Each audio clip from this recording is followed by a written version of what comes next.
He didn't just leave her.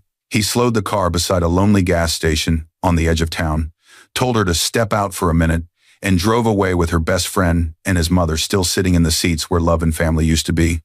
That afternoon, Elena Marin, 7 months pregnant, tired, and trying to pretend everything was fine, thought they were going for a short drive to clear their minds and maybe talk things through. She trusted her husband, Marcus. She trusted her best friend, Talia. She had spent 5 years trying to earn the approval of his mother, Sylvia, no matter how cold the woman stayed. She left her phone on the charger because Sylvia said, "You don't need distractions today." She left her small purse and wallet on the same table because Marcus said, "I've got my card. We won't be long." She didn't know those simple choices were part of their plan. When Elena stepped out of the car and felt Sylvia's fingers unclip her seatbelt for the first time in years, when she saw Talia avoid her eyes, when the tires kicked dust into her face as the car sped off and disappeared down the empty road, something inside her cracked in a way that would never go back to what it was. They thought they had erased her. No phone, no wallet, no easy way home. Just a silent gas station, a shocked clerk watching from the window, and a pregnant woman holding her belly and whispering, "Why?" Marcus thought his life would be easier without her. Talia thought she had finally won. Sylvia thought she had cleared the family name of someone not good enough. What none of them knew was this. The woman they threw away had a secret, even she hadn't fully opened yet. A sealed letter from her grandfather's lawyers waiting on the living room table at home, and a legacy timed to release on the very birthday she thought everyone had forgotten. This isn't just a story about being abandoned. It's about what happens when the people who betray you discover you were never as weak or as poor as they hoped. Dear viewers, thank you for being here. If you watch without subscribing, it's like letting Elena's voice fade back into silence.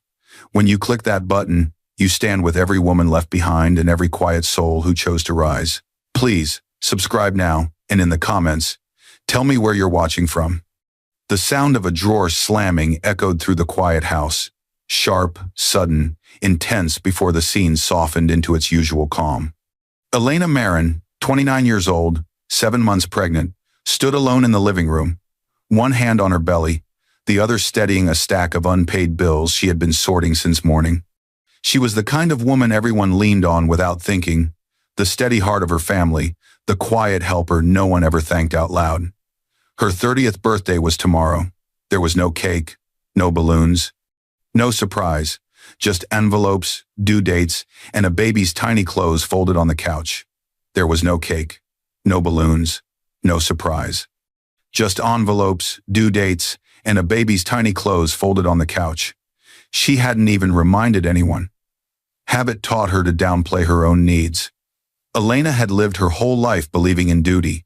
Her grandfather had raised her after her parents passed away when she was young, and though she rarely talked about it, he was the only person who ever taught her unconditional love. The house she lived in now wasn't technically hers.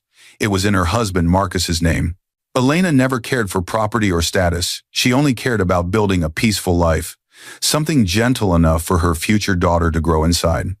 Her grandfather's old belongings still sat in a single wooden box in her bedroom closet, his pocket watch, his letters, and a few documents she never opened because she couldn't bear to stir memories that still hurt.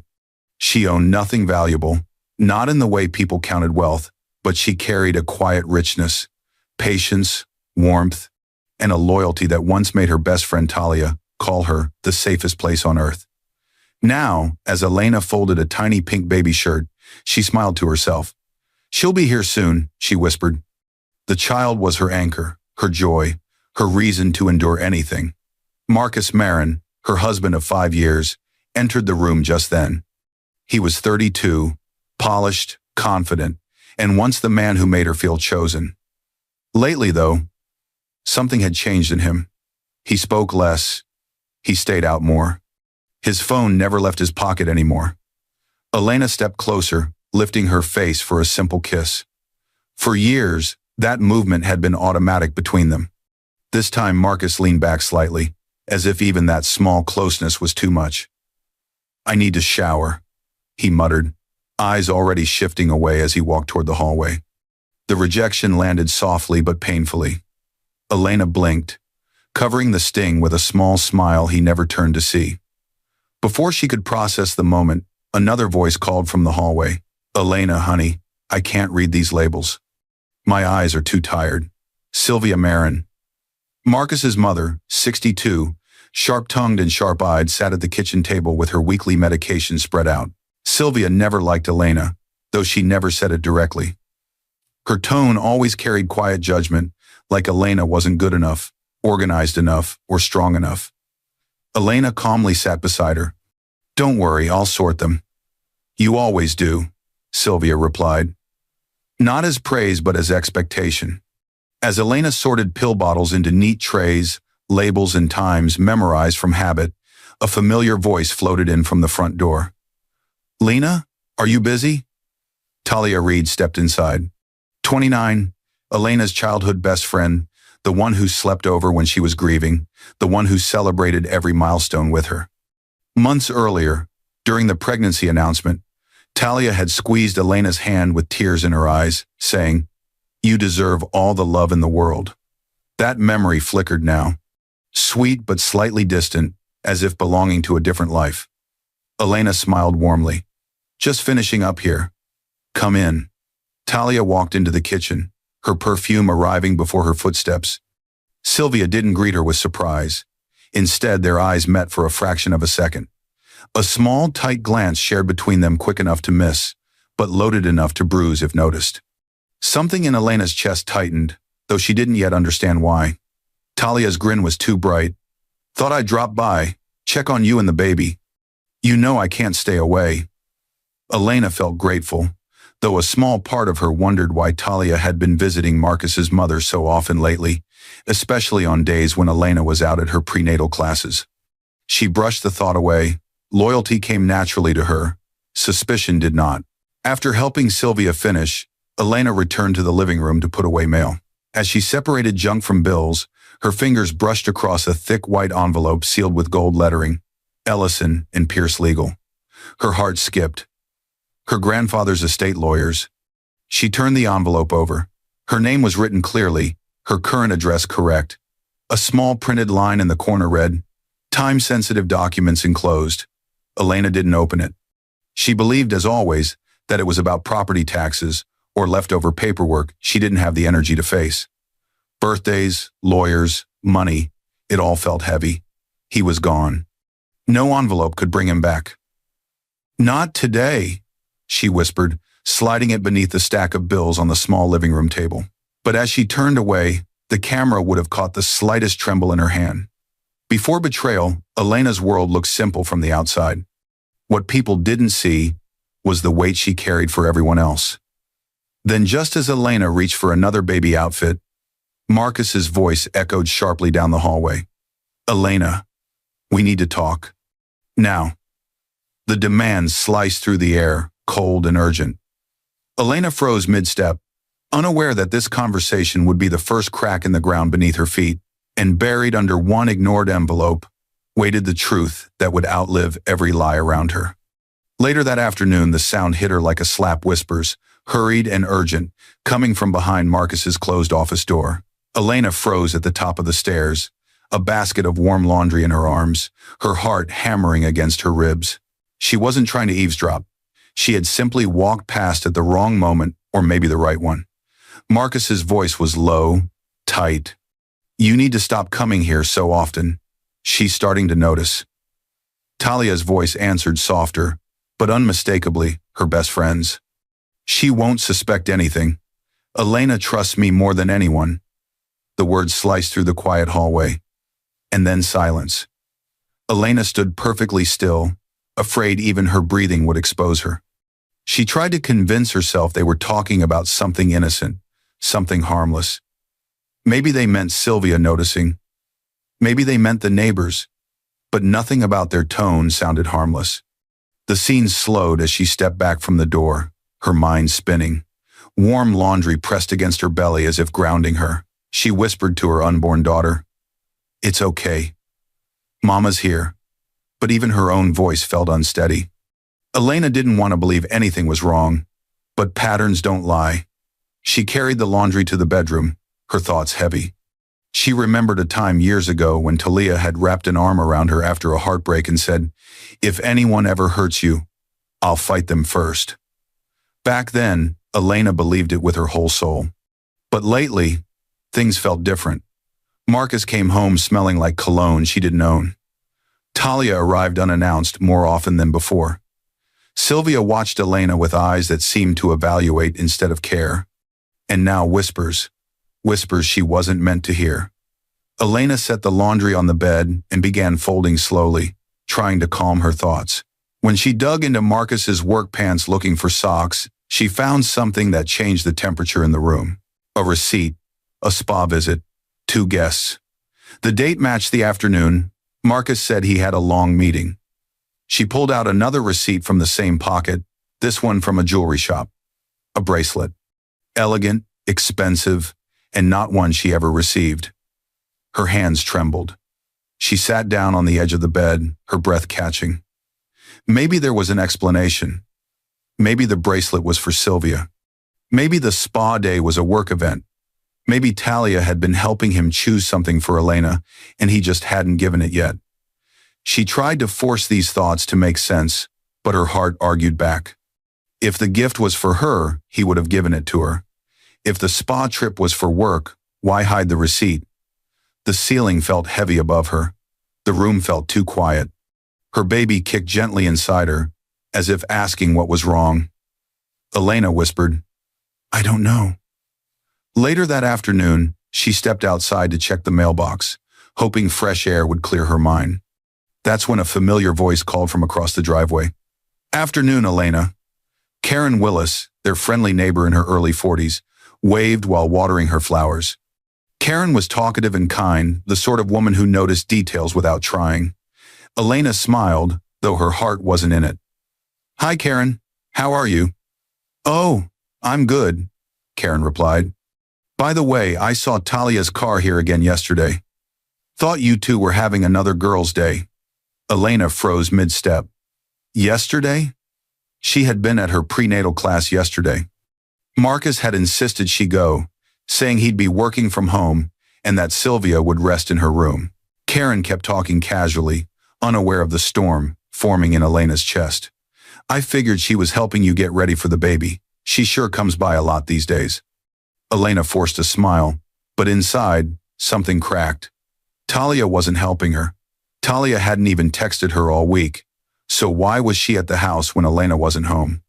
Inside the house again, Elena closed the door gently behind her, not out of calmness, but because she was afraid if she didn't, she would slam it. She leaned her back against it, breathing slowly, her hand instinctively resting on her belly. Her mind replayed everything. The whispers, the shared glance in the kitchen, Marcus pulling away from her kiss, the receipts, Karen's casual comment about Talia's car. Piece by piece, a picture she didn't want to see began forming. She sat at the kitchen table, her fingers brushing the rim of her water glass, trying to keep her breathing steady. "Why would my best friend be here when I wasn't?" she whispered. Her reflection in the glass looked unfamiliar, worried, shaken, almost afraid of her own thoughts. Suspicion begins as a whisper, but truth always speaks louder. Elena stood up slowly, realizing she could no longer ignore the signs. Something was happening around her, something she wasn't being told. Just then, a soft beep came from Marcus's office, a familiar electronic click as the door lock disengaged. Footsteps followed. Marcus was coming out. Elena straightened instinctively, and the office door opened. But it wasn't Marcus who stepped out. It was Talia. Her hand still on the doorknob. Talia froze when she saw Elena standing there. "Elena," she said quickly, forcing a thin smile. "I was just helping Marcus with some files for his mom." She got confused with her paperwork again. Before Elena could answer, Talia slipped past her toward the stairs, the office door closing softly behind her with a quiet click. Some alliances are not formed overnight, but they leave footprints if you know where to look. The argument started the second the office door latched shut behind Talia. Marcus's voice exploded inside the room, sharp, angry, full of pressure. "You can't just walk out there like that, Talia. She was right there. She saw you." The intensity hit the air like thunder. "Talia Reed, Elena's childhood best friend. 29 years old. The same woman who once knew every secret. Elena had stood stiffly in the center of Marcus's office. Her chest rose and fell quickly. She was nervous but trying to look confident. The house outside grew quiet again, unaware that inside this one room, Elena's world was being rewritten. Marcus paced behind his desk, running a hand through his hair. "You're going to ruin everything. She already heard us yesterday." Talia's jaw tightened. "You're the one who wanted to talk in here with the door half open." "It was locked," Marcus snapped. "She shouldn't even be near my office." The lock, the way it had beeped open when he emerged before. Elena never entered this space without him telling her to. They had counted on that. Until today, when Talia stepped out at the wrong moment. Slowly, the energy shifted. The explosion of anger softened into something more dangerous. Quiet planning. Sylvia Marin, Marcus's 62-year-old mother, entered the room next. She didn't knock. She never did. She stepped in and moved with purpose, closing the blinds as if she had done this many times before. This wasn't a mistake. This wasn't confusion. This wasn't sudden. This was coordination. This wasn't spontaneous betrayal. It was planned. Sylvia turned her sharp eyes toward them. "You two need to get your story straight," she said. Her voice was calm but carried the tone of someone used to giving orders. "Elena is too trusting, but she's not stupid." Talia crossed her arms, her voice defensive. "I told you she wouldn't check the office. She never comes in here unless Marcus tells her to." Marcus glared. "She was in the hallway, Talia, and Karen mentioned your car again. If Elena puts it together, then you control the story first." Sylvia cut in, as if the solution were simple. "Make her feel guilty. Make it her fault." "You've done it before." Marcus looked down, jaw clenching. He had done it before. Every time Elena raised a concern, he'd turned it into an overreaction, a misunderstanding, pregnancy hormones. Sylvia walked behind his chair and rested a hand on his shoulder. "You've let this go on too long, Marcus. She was never right for you. Her background, her lack of ambition. She drags you down." She spoke as if Elena wasn't the woman who cooked meals, handled bills, cared for Sylvia's health, and tried endlessly to please her. Talia's eyes flickered with something between guilt and agreement. "She's comfortable," Talia said quietly. "Too comfortable." "You said it yourself." Marcus exhaled shakily. I feel trapped, Mom. Elena doesn't understand me anymore. She's focused on the baby, on routine, on everything except us." Talia stepped closer, her voice softer but laced with confidence. "Marcus, she was never the right match for you. You said it yourself, she's clingy, emotional. She doesn't get your world anymore." She hesitated, then added, "I understand you better." Marcus looked at her, and the silence that followed confirmed what Elena feared but didn't know yet. This wasn't about a mistake. This wasn't about a brief lapse of judgment. This was an affair built on dissatisfaction, resentment, and shared selfishness. Talia continued, voice trembling from her own fear. "And once the baby comes, she'll need you even more. You'll lose everything. Your freedom, your peace, your goals." She shook her head. "She'll pull you down with her." Her words settled into the air like poison. Marcus nodded slowly, as if agreeing with a story they had already told themselves too many times. Sylvia watched them both, satisfied. She had wanted Elena out for years, and now she finally had leverage. She leaned back in Marcus's office chair, folding her hands. "Well," Sylvia said quietly, "we have a plan. And tomorrow, everything changes." Marcus stiffened. "Already? Tomorrow?" "Yes," Sylvia said. She spoke with the cool certainty of someone who believed she was right.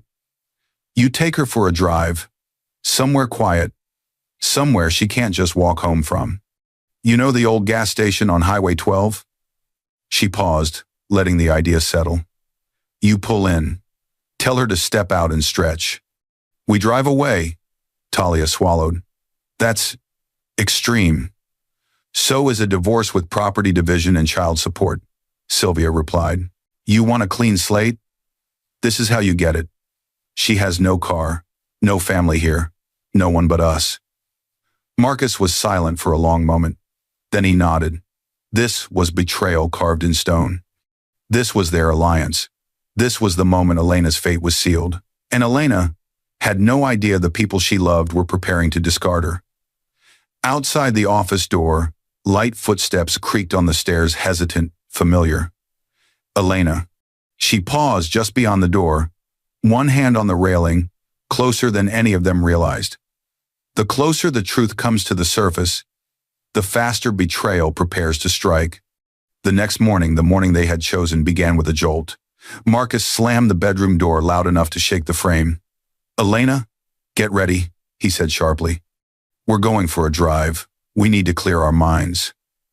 The intensity in his voice hit her like cold water. He rarely woke her that abruptly. Elena, 7 months pregnant and moving slower these days, blinked in confusion. "A drive?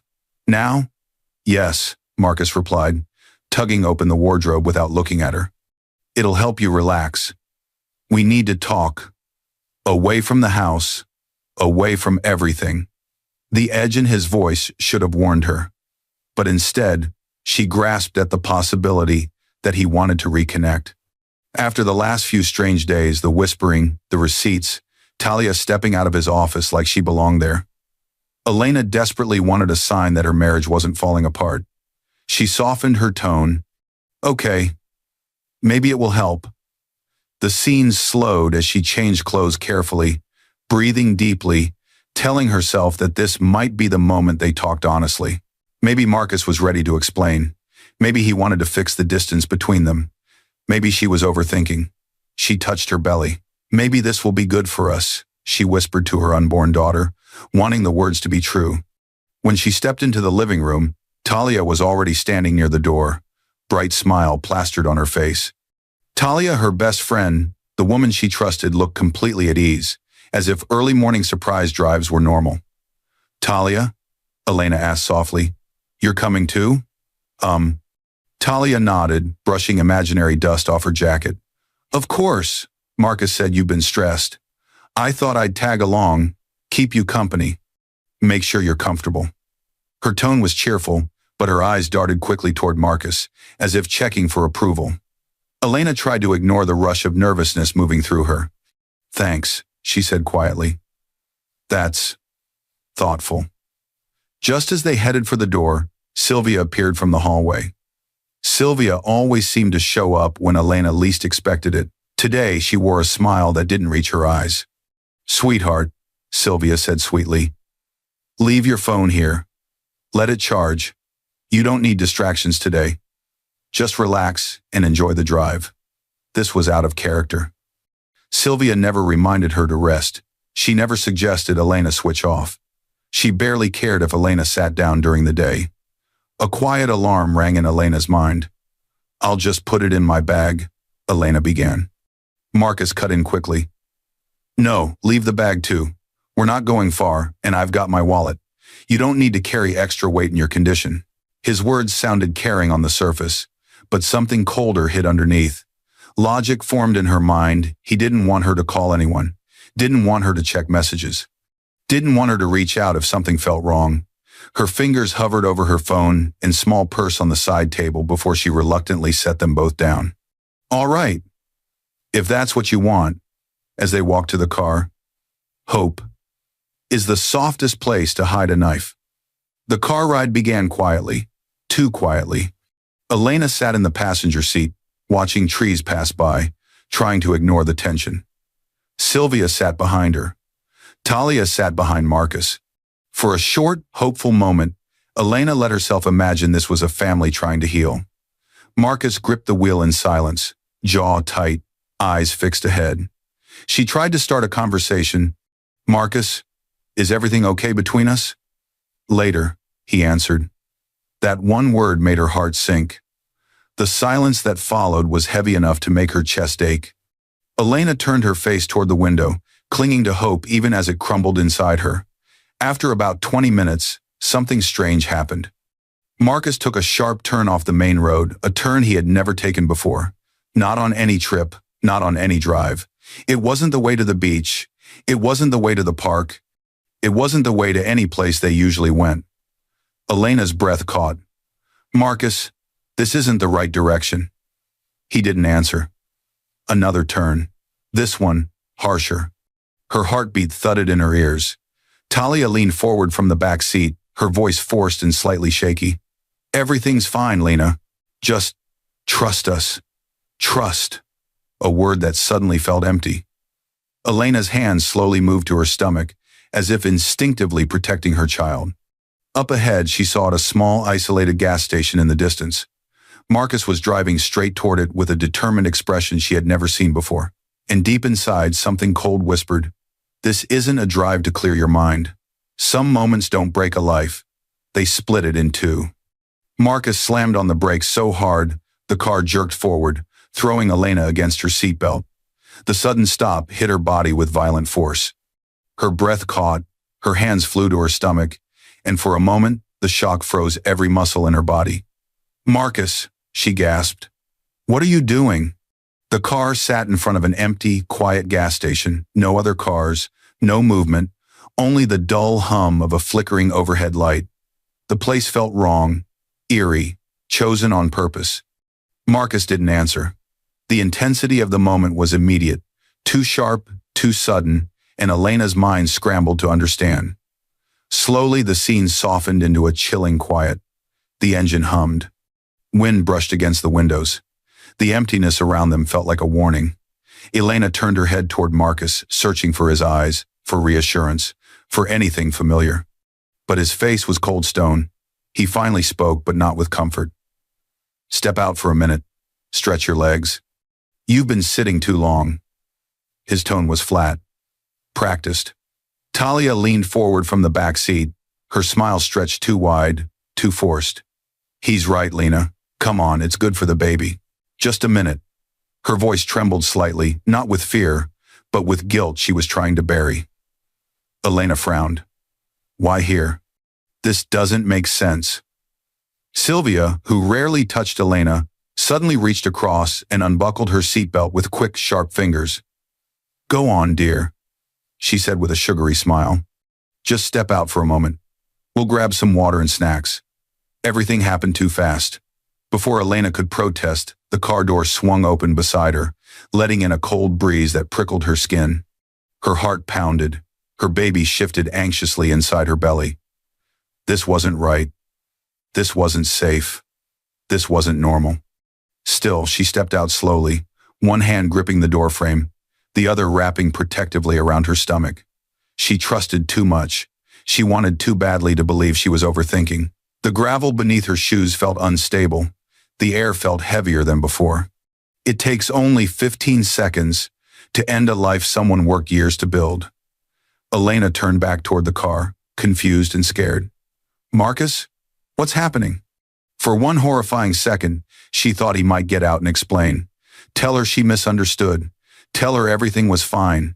Tell her he loved her and this was all a bad joke. But he didn't move. He shifted the car into drive. Talia avoided Elena's eyes, staring straight ahead. Sylvia pressed her lips together, watching like someone waiting for a performance to end. And then, the car lurched forward. "Marcus!" Elena cried, stepping toward it instinctively, her hands reaching out. "Marcus, wait!" Her voice broke, cracking under the weight of disbelief. But the car accelerated. Dust kicked up behind the tires, gravel sprayed. The sound of the engine grew smaller and smaller. Within seconds, they were gone. Elena stood alone in the stillness, her breath trembling, her arms clinging to her stomach as if shielding the only remaining part of her world. The silence screamed louder than the engine.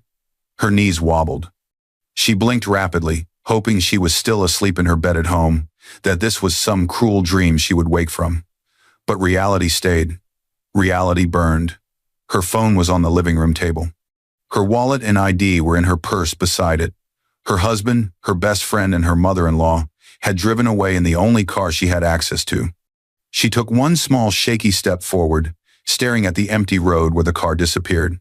Her voice came out as a whisper, fragile and breaking. "Why?" There was no answer.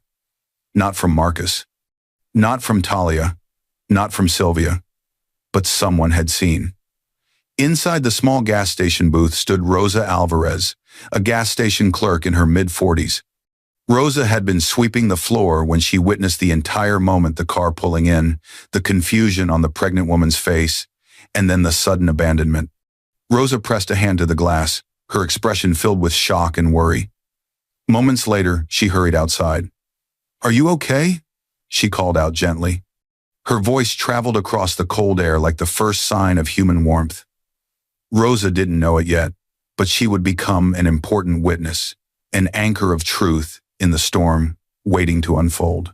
Elena didn't answer right away. She couldn't.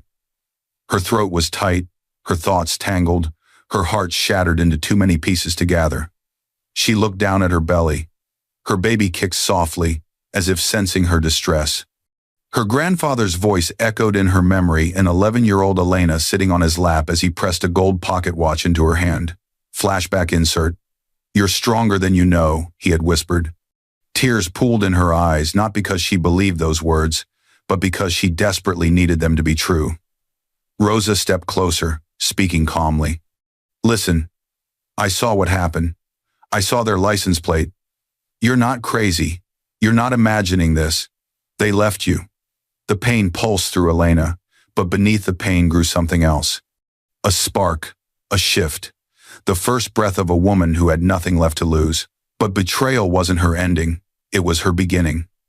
A car approached in the distance, slow, unfamiliar, its headlights creeping closer, forcing Elena to take a step back. Unsure if this stranger would be her rescue or another danger. Sometimes the next chapter begins with the opening of an envelope you were never meant to ignore. The same car that had pulled up to the gas station screeched to a stop in front of Elena's house, and the sudden motion jolted her forward. "Careful," the driver said, reaching out as she steadied herself. He was a middle-aged man named Paul, someone who had simply seen a pregnant woman standing alone at a gas station and couldn't drive past without helping. He didn't ask many questions. He didn't need to. The fear in Elena's eyes told him enough. The intensity of the ride home lingered as she stepped out of the car. Her legs trembled, her breath uneven. She thanked Paul with a shaky voice. "Thank you for stopping. I don't know what I would have done." He gave her a sympathetic nod. "You take care of yourself, all right? If you need to call someone, go inside and use your phone. You're not alone." Then he drove off, leaving her standing in front of the house where everything had fallen apart just hours earlier. The door felt heavier than usual as she pushed it open. The quiet inside was suffocating. No voices, no warmth, no explanation waiting for her. No one was home. Marcus's car wasn't in the driveway. Talia's car was gone. Sylvia's room door stood slightly open, the bed made. For a brief second, Elena realized something. They hadn't just left her at the gas station. They had walked back into their lives without her. Slowly, her panic softened into a numb kind of stillness. She walked into the living room. On the small table by the couch sat exactly what she had left behind that morning. Her phone on the charger, her small purse with her wallet inside, and the stack of mail she'd been sorting before the drive. The familiar envelope caught her eye again, Ellison and Pierce Legal. Her fingers hovered above it, shaking. She had ignored it before. She thought it was about taxes or leftover paperwork she didn't have energy for. But after what happened today, she couldn't ignore anything anymore. The same letter she dismissed now held her future. She tore it open with trembling hands. A formal document slid out. Her eyes skimmed over the printed lines, words blurring until one sentence snapped into focus. "Notification of inheritance release, effective on your 30th birthday." Her breath caught. Her 30th birthday was today. Her heart thudded loudly, drowning out the world around her. A phone number was printed at the bottom. With her cell still charging and untouched, she grabbed the old landline on the side table and dialed. The line rang once, twice. Then a steady, calm voice answered. "This is attorney Lydia Chen." Elena swallowed hard. "My name is Elena Marin. I received a notice from your office about my grandfather." There was a small pause, papers shuffling. Then Lydia replied, her tone gentle but firm. "Ah, yes. I've been expecting your call." My call?" Elena whispered. "Yes," Lydia said. Your grandfather left instructions that we contact you immediately on the day you turn 30, but only after you reached out first. He wanted this to be your decision, your moment. Elena shut her eyes as emotion built inside her. Her grandfather, her only real family, had always believed in her. Even after his passing, he still cared enough to plan for her future. A soft montage flickered through her mind. Him teaching her to fish at a quiet lake. His warm laugh as she proudly showed him her first catch. Him tying her shoelaces when she was too small to reach. Him handing her a gold pocket watch and whispering, "You're stronger than you know." Her throat tightened. Tears blurred her vision. "What did he leave me?" she whispered. Lydia's voice remained calm but carried weight. Everything he owned, his full estate, properties, accounts, investments. All of it. Elena's lips parted in disbelief. All of it? Yes, Lydia confirmed. You are now the sole heir. The inheritance vests today. We've held it in trust until your 30th birthday. The room seemed to tilt as the truth settled over her. She wasn't powerless. She wasn't abandoned without support. Her grandfather had given her more protection than she ever realized. This betrayal today, this emptiness, it didn't have to define her next steps. She placed a hand on her belly, breathing deeper, slower, steadier. Her baby kicked gently, as if sensing the shift in her spirit. She didn't rise with rage. She rose with strategy, Lydia continued. I suggest we meet as soon as possible. Tomorrow morning, if you're able. There is a great deal to discuss your rights, the estate, and how to secure yourself and your child. Elena nodded, wiping her tears. Yes, I'll be there. She hung up the phone. For the first time that day, she stood tall. The same house that witnessed her abandonment had also just watched her claim a new beginning. Her gaze drifted toward Marcus's office door, half open, dark, waiting. She felt something pull her forward, some quiet intuition telling her the truth in this house wasn't finished revealing itself. She stepped toward it. Behind closed doors, secrets don't stay quiet forever. Elena burst into Marcus's office with such force that the door slammed against the wall. The sound echoed through the house, sharp, angry, alive. For a moment, she stood there trembling, expecting to find Marcus, expecting a confrontation, expecting answers. But the room was empty. The silence inside felt like a cruel reminder of everything she now knew. His chair was pushed back. Papers were stacked on the desk. A mug sat half-finished, a faint ring of coffee at the bottom. The light smell of Talia's perfume still lingered in the air. Her rage melted into something quieter, something clearer. She walked slowly around the room, breathing deeply, letting her eyes adjust to the space she had never really entered before. This was where he kept his secrets, his passwords, his files, his life. She didn't cry. She didn't crumble.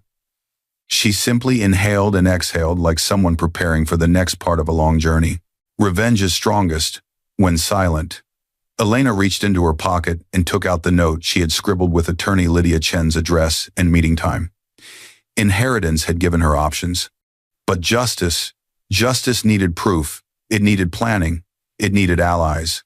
She looked at the computer on Marcus's desk, at the filing cabinet where he kept documents labeled personal, at the drawer that had always been locked. She didn't touch anything. Not yet. Instead, she stepped back and whispered to her daughter, "We will do this the right way." Days later, Elena sat inside a quiet office space across from two people who would become the pillars of her fight. Lydia Chen had kept her promise. At their first meeting, she listened to everything, how Elena was abandoned, the gas station, the car leaving, the years of quiet loyalty. Lydia had then referred her to two trusted professionals. Now those two sat across from Elena. Victor Hale, early 40s, private investigator, calm eyes and steady posture, introduced himself first. Mrs. Marin, I'm here to help you gather every piece of evidence. Nothing will be left unclear. Next was attorney Donovan Pierce, mid-30s, sharp-minded and direct. He worked in the same Ellison and Pierce network as Lydia, but specialized in family law. Elena, he said gently, you're not alone anymore. We'll handle this one step at a time. Elena nodded, fingers interlocked tightly on her lap. Her heart was still bruised, but her mind sharp now was awake. The security of her grandfather's inheritance had allowed her to sit here without worrying about the cost of help. Rosa Alvarez, the gas station clerk, sat beside her. Rosa had driven into town to give her statement. Her kindness that day had become something bigger now. A witness willing to stand for truth. Victor leaned forward, clicking a button on his small remote. A screen lit up on the wall. "First," he said, "we pulled the gas station camera footage. It took a few days and a warrant, but we have it." On the screen appeared the exact moment Elena stepped out of the car. The truth played in silent, painful clarity. The confusion on her face, the car speeding away, her hands clutching her stomach. Rosa lowered her eyes, whispering, "I'm so sorry you went through that." Elena swallowed hard but kept watching, letting the pain strengthen her instead of weaken her. Victor clicked again. Next, the GPS logs from Marcus's car, obtained through a subpoena. His car stopped at that station for exactly 45 seconds. The speed right after? Well above the limit. Elena's stomach twisted. He clicked again. Then we obtained the text messages between Marcus and Talia. Lines of betrayal filled the screen plans, excuses, whispers about getting rid of her before the baby complicates things, and references to Sylvia's support. Elena's eyes burned, but she stayed firm. Donovan wrote notes as Victor continued. "We also traced financial transfers. Sylvia has been moving money from accounts tied to you payments you never approved.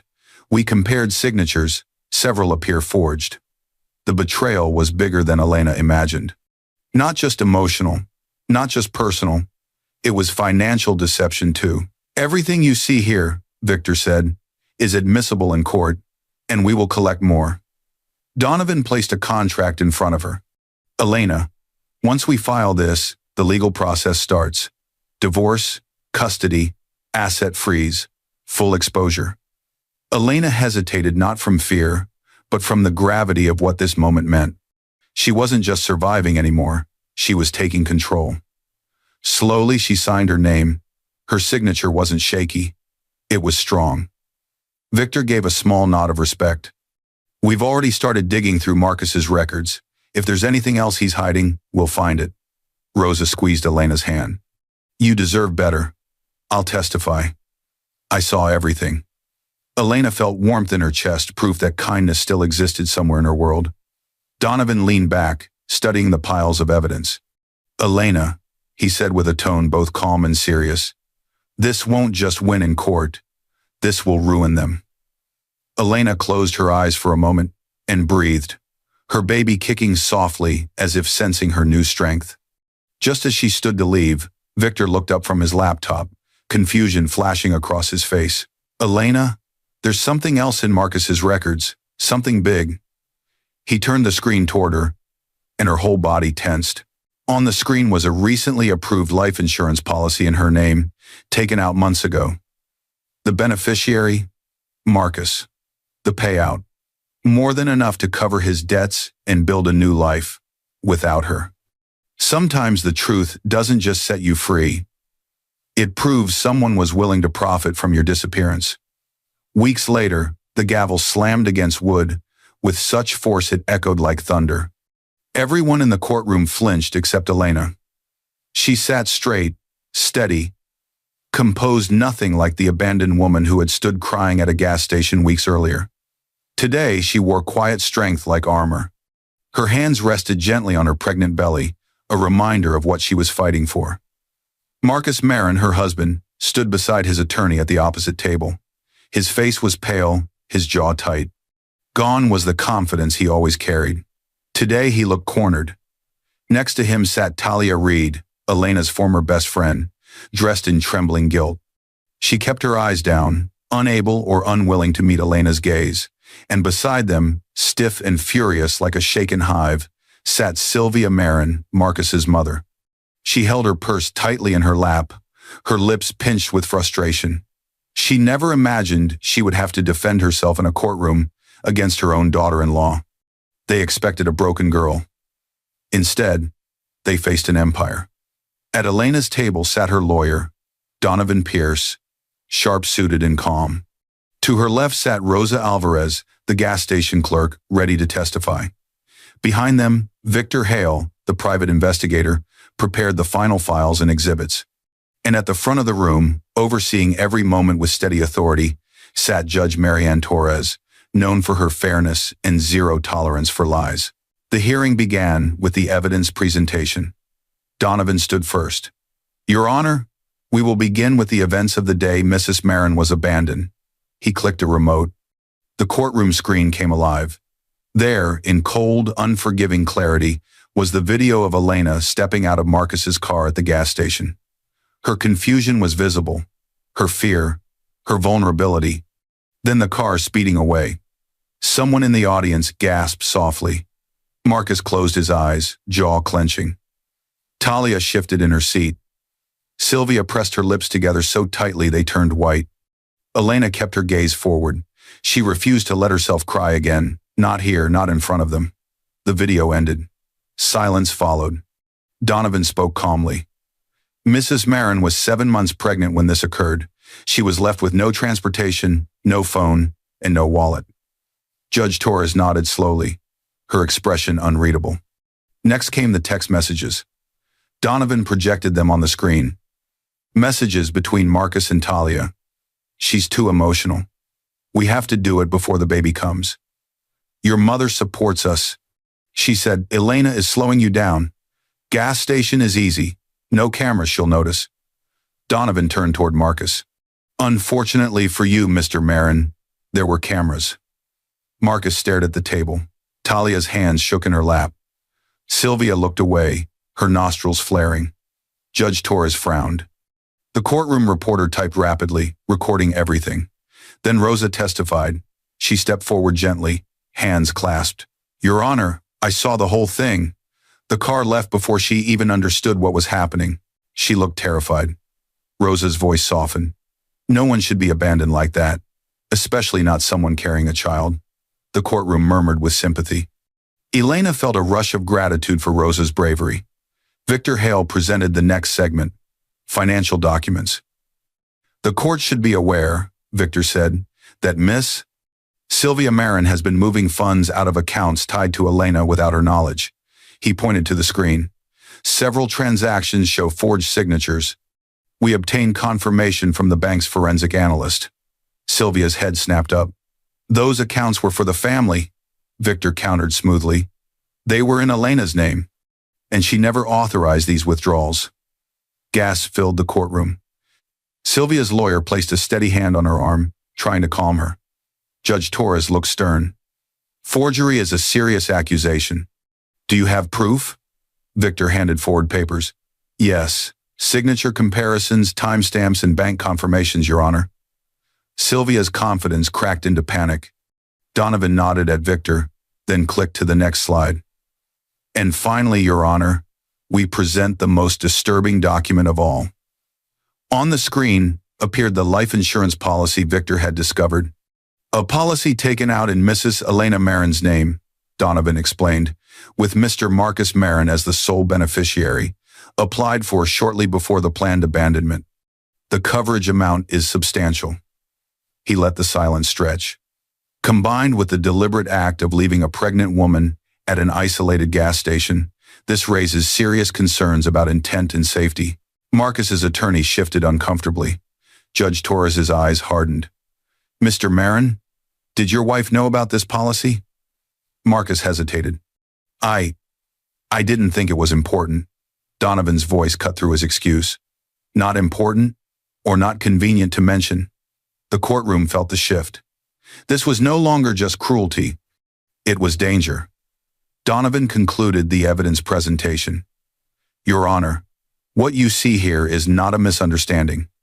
It is a coordinated betrayal involving emotional cruelty, planned abandonment, financial manipulation, and deliberate endangerment of a pregnant woman. The courtroom fell silent. Judge Torres leaned forward slightly, her eyes firm and focused. She looked directly at Marcus, then at Talia, then at Sylvia. Her voice calm, measured, and sharp enough to cut the air. Mr. Marin, Miss Reed, Miss Marin, this evidence is overwhelming. The room tensed. Marcus swallowed hard. Talia's breath trembled.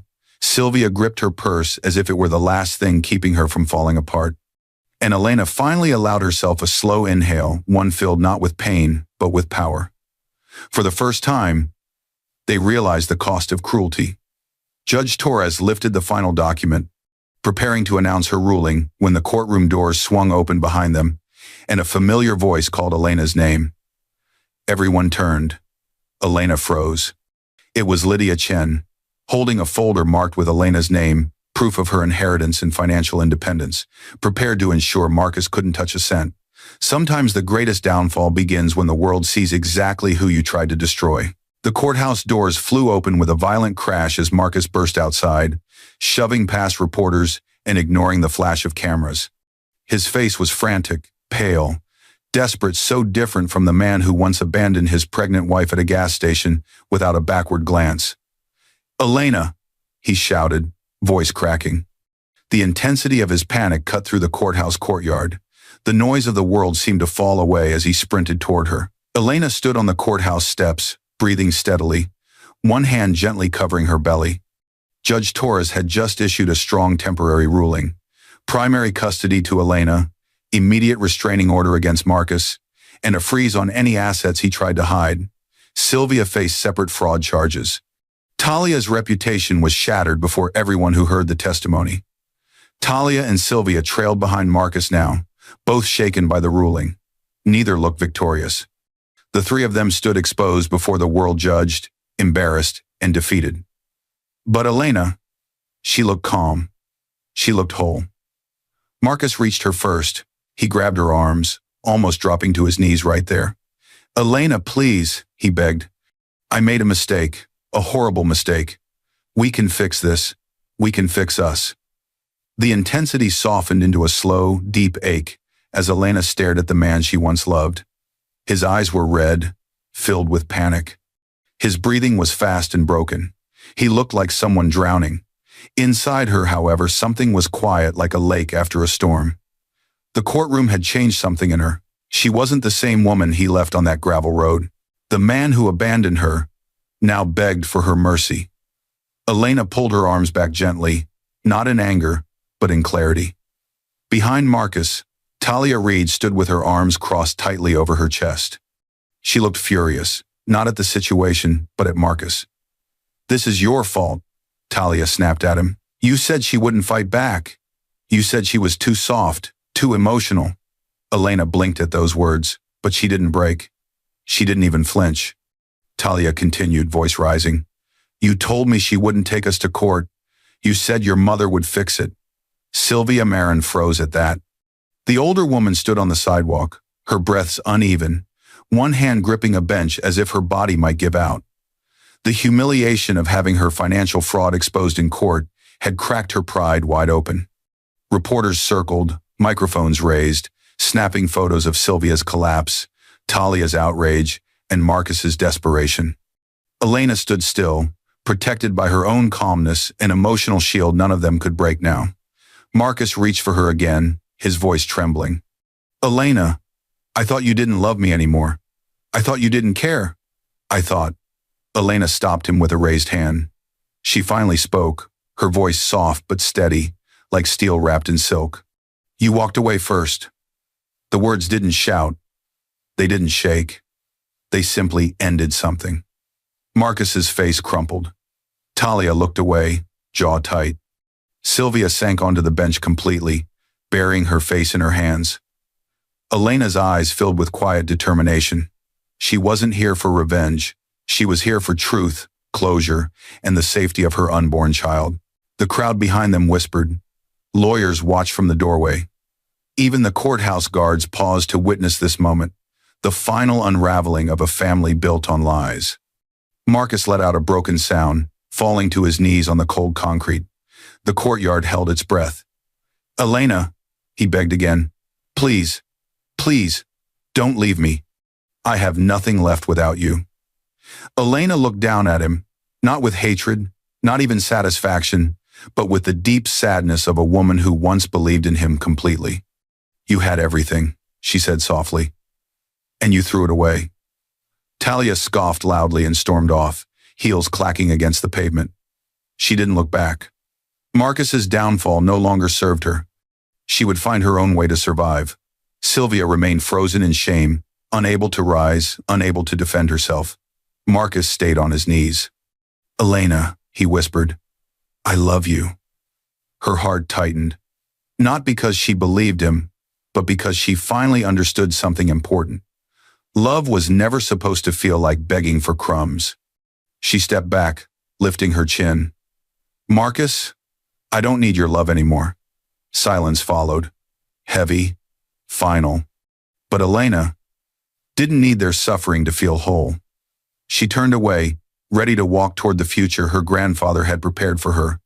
Away from courts, away from lies, away from the people who had tried to erase her. Just as Elena stepped down the final stair, a lawyer rushed out of the courthouse. "Mrs. Marin," he called breathlessly. There's something else you need to see. It was just filed, from Mr. Marin, and you need to read it immediately." Elena froze mid-step. Marcus's head jerked up in shock. Talia stopped walking away. Sylvia slowly lifted her tear-streaked face. The lawyer held out a document. "It's an emergency petition.